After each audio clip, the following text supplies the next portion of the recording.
Што вели Гоце Толески, познато фудбалско име, репрезентативец, кратко, јасно и прецизно, ќе одели фудбалска репрезентација на Македонија на светско првенство во Америка, Мексико и Канада. Едно твое ведување. Сите навиваме за тоа, сите ја поддржуваме. Се надевам дека ќе одиме лично и да ги бодриме таму ако се пласираме. Гоце Толески, кој има 18 надпревари за македонската фудбалска сениорска репрезентација и еден постигнат гол против Хрватска, е оптимист кога е во прашање пласманот на Македонија на светското фудбалско првенство во Америка, Мексико и Канада. Да го чуеме мислењето и на Љупчо Марковски, дел од првата генерација, онаа во Крајин, предводена од Андон Дончевски, фудбалер со пар екселанс сиви. Не можам принука да те најавам и да објаснам. Па, благодарам на комплиментите. Што се однесува до македонската фудбалска репрезентација, сигурно дека сите посакуваме и навиваме да и ние успееме да се пласираме на ова светско првенство. Навистина задачата е тешка, но во фудбалот се покажува и оној натпревар со Италија, кога што бевме тотални аутсайдери, успеавме да победиме. Фудбалот покажува дека е непредвидлив. Само секунда, мислам дека со Данска не е тој случај, не сме апсолутни аутсайдери. У однос на рангирањето на квалитетот во однос на Италија, Македонија и Данска, Македонија. Или можеби не се сложно. Па не, јас поинак малку како да не зафати некоја криза на резултати во репрезентацијата и сега не знаеме и како ќе се одвива оваа смена на селекторите, значи нов селектор, нов начин на игра, можеби и нови имиња и сето тоа не можеме да го коментираме од сега. Така е. Може би да биде, може би да биде супер, може да биде екстра, но може би да биде и сосема поинаку, што не би посакувал нити сакам нешто такво да се случи. Јас ќе коментирам како навивач, сигурно, не се предаваме, никогаш не сме се предавале. Јас играв и на тој надпревар со Данска првиот 1-1 во Скопје, каде што данците се извлекоа во 90-та минута со црвен картон на Дарко Панчев, беа европски шампиони. Со Лаудру, актуелни европски шампиони. Таму загубивме со 1-0, ни даде гол, сега не можам, Шонберг, мислам, од прекит, некој таму се 75-80 минути. Пред крај, да, таму јас се повредив и го напуштив теренот пред време, но и таму беше тешка борба. Так. Играме на истиот терен. На истиот, да, на Паркен стадион, да, многу интересен стадион. Така монтажен, ама многу акустичен и 40.000 се слушаат како да се Да те прашам нешто. При доаѓањето во нашето студио ни спомна дека денеска на 9 декември си имал контакт со Андон Дончевски. Чичко Дончо те поздравува тебе од Австралија, нас постојано ни се јавува.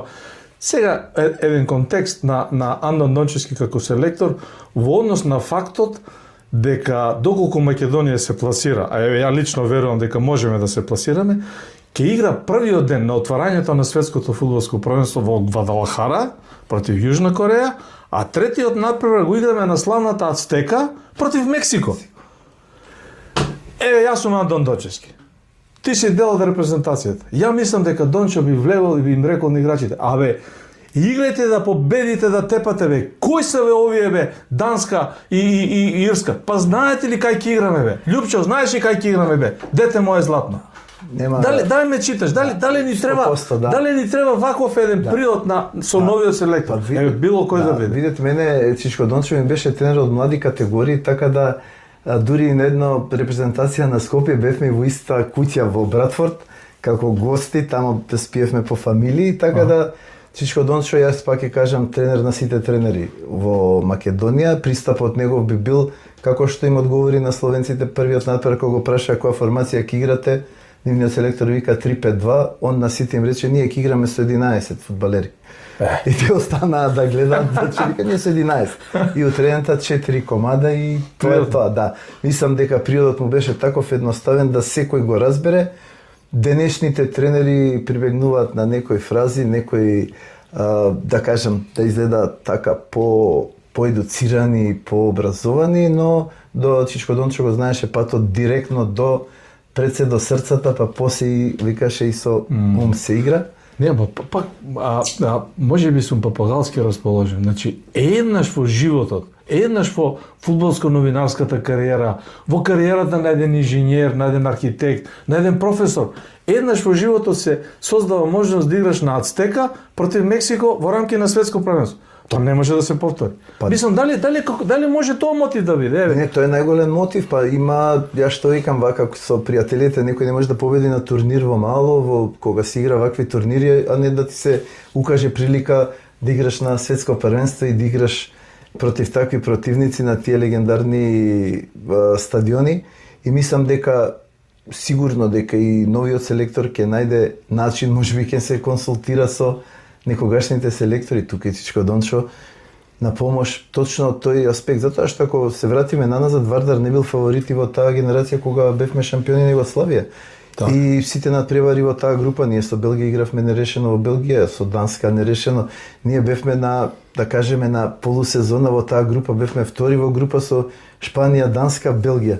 Така да се наоѓа, мислам, он пристапот негов беше таков, едноставен, но директно, тоа што е потребно и за тоа. Јас мислам дека е потребна таква, како да кажам, инекција или пресврт во фудбалското размислување. Тоа е моје субјективно гледање. Добро. Ало, добро вечер. Добро вечер.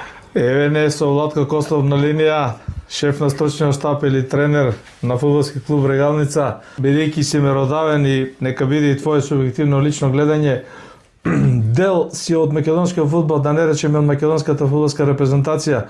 Како гледаш како дел од фудбалскиот теснав за нашите шанси за пласман во Америка, во Америка, Мексико и Канада? Не чекаат тие два бараш на превери, го чекаме новиот селектор. Гоце Толевски и Љупчо Марковски во еден збор се оптимисти, мислат дека имаме 50-50 шанси. Да не го преюдицирам твојот одговор. Ако се вратиме на она што сме играле преку тие баражи, значи тоа покажува дека нас баражите ни лежат, дека ние многу добро се мотивираме за тие баражи. Јас би сакал да се назначи новиот селектор во една позитивна атмосфера, сите максимално да ги поддржиме, затоа што играњето овде ќе ги спомнам и клубовите кои што играат во прва лига, кои што играат во Европа и репрезентацијата, на сите нас ни прават рейтинг по на нашата фактички лига, да можеме, а колку повише остануваме во Европа и колку повише нашите се представуваат во Европа добро, тоа е добро за сите кои што работиме во фудбалот и затоа треба сите да дадеме максимална поддршка на нашата репрезентација да успее и јас сум исто оптимист дека можеме нешто да направиме и се надевам дека тоа ќе се отвори и да уште една историја да испишеме со пласман на светско првенство. Владко, ти благодарам за поддршката и на репрезентацијата и за твоето видување. Поздрав и од Љупчо. Ние остануваме во студио на продукција Скок. Еве те очекуваме и тебе за една поширока фудбалска приказна од друг аспект. Живи и здрави да ни гостуваш кој ќе бидеш слободен. Добро вечер. Добро вечер. На линија го имаме Александар Стојанов, директор на фудбалски клуб Беласица. Дел си од овој наш фудбалски свет, реков дел од таа славна Виареджа генерација на Беласица која подоцна играше и значајна улога во првата фудбалска лига под раководство на Ванчо Таковски, славниот батеване Илија Матеничаров, тренер неимар на таа генерација. Мислам дека имаш апсолутно право и дигнитет да кажам едно твое видување околу шансите и твоите размислувања за фудбалската репрезентација на Македонија и бараш дуелите за пласман на светското фудбалско првенство. Како ти гледаш на тоа? Имаме ли шанси? Дали си оптимист? Како можеме да ги очекуваме овие престојни надпревари и настани? Па, зошто и да не. Значи, у принципи карактерно сум фајтер, така да и кога гледам Македонија, значи ние у дадени моменти ќе направиме нешто добро и после од се вивнуваме во одлоци и наредниот натпревар кога најмногу се очекува, па ја мислам дека имаме реални шанси. Данска не е некој окей да е пред нас во одредени сегменти, но и ние имаме потенцијал, имаме шанси и зошто да не направиме може би за мене Данска не е од врвот како Италија, Португалија, Франција и мислам дека имаме реални шанси да изненадиме. Треба да се консолидираме, да се анализираме и да анализираме сето тоа, да ја пратиме Данска, да ги пратиме нивните претходни надпревари како играла, да ги погодиме нивните лоши страни, да буквално таму да удриме таму да удриме и мислам дека реално имаме поединци, имаме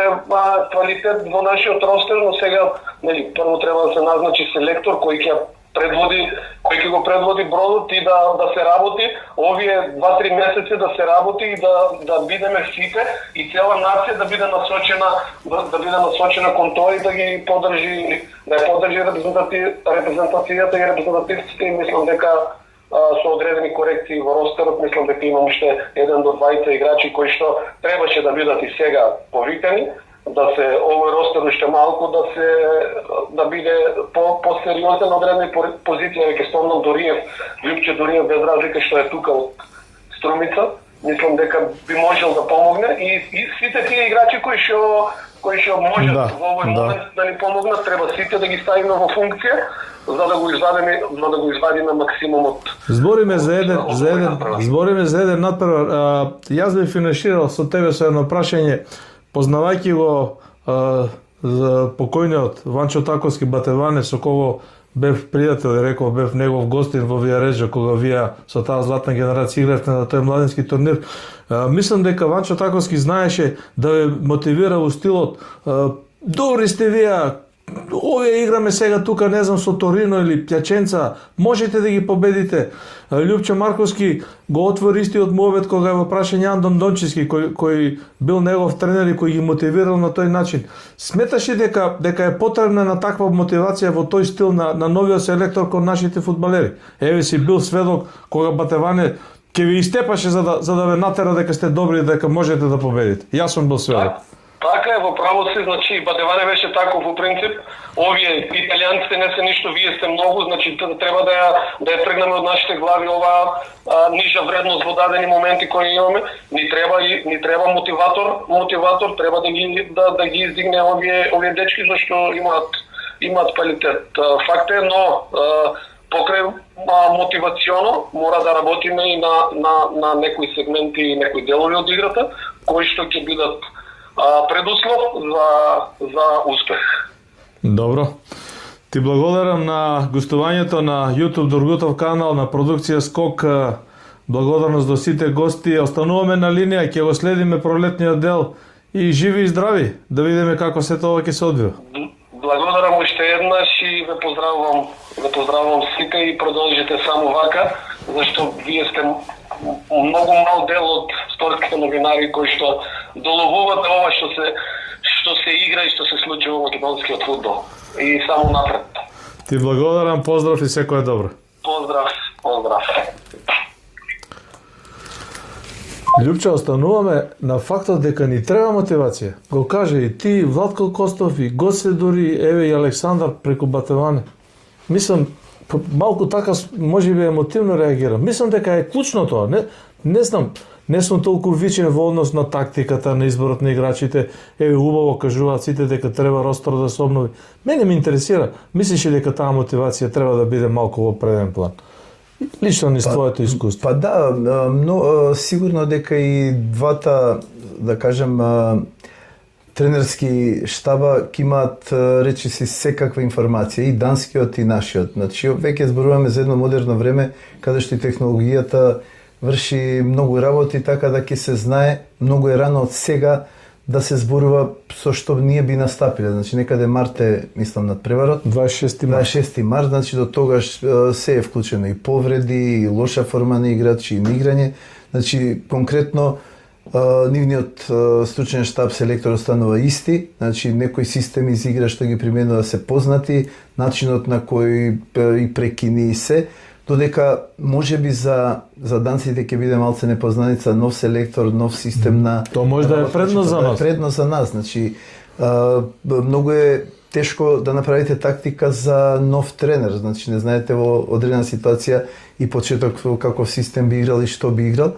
Така да мислам дека и ќе имаат информации, она што би рекле 100% за секој играч, и дека мотивацијата и пристапот и начинот како ќе се влезе во надпреварот е многу важен. Еден надпревар, знаеме дека фудбалот за разлика од другите, да кажеме, игри со топка и колективни е многу поразличен, значи не мора да бидеш ти да доминираш за да победиш. додека во кошарката, ракометот, па ватерполо имаш напад, ако не го искористиш ти даваат гол, ти даваат Завршено уште еден прекрасно. кош завршен. Овде можеби точно за мотивација на борба, знаеме и ние дека сме играле со многу појаки противници, па сме правеле резултати кои останале до ден денеска.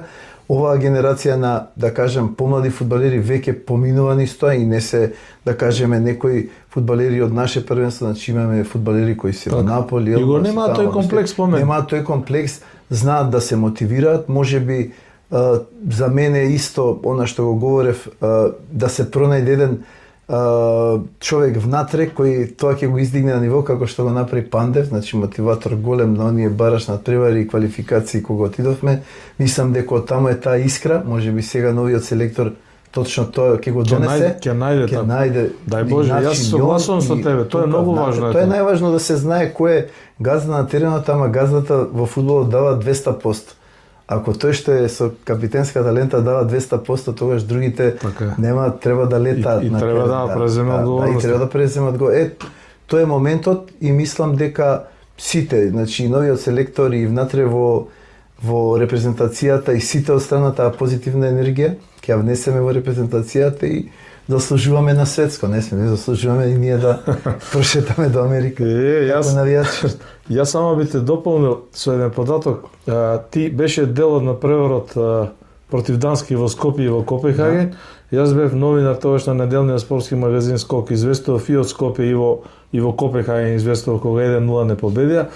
Да ги затворам вака очите, ќе се сетам, Андон Дончевски излезе пред нас новинарите и ни вика: дали гледате како се радуваат данците, како Бразил да го победиле? То го паметам, еве сега се најажи. Значи, ние имаме коњ за трка.